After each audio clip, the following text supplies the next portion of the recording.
and the house started shaking. And then when it pulled the roof off, it was actually, I was, sheltering him, and then it was pulling me off the ground, and I pushed him down, and my feet came off the ground a little bit, and then it was gone.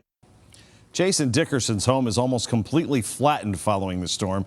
Debris scattered everywhere and large cables lying on the ground. The family hid in a small room inside the master bathroom, waiting for the storm to pass. When the reporter asked Dickinson about his 5-year-old son, he became emotional, saying he is just happy the little boy is safe. He's good, and that's the only thing I could think about was make sure he's okay. I don't.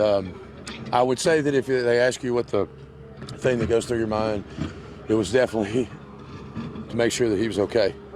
That he lives.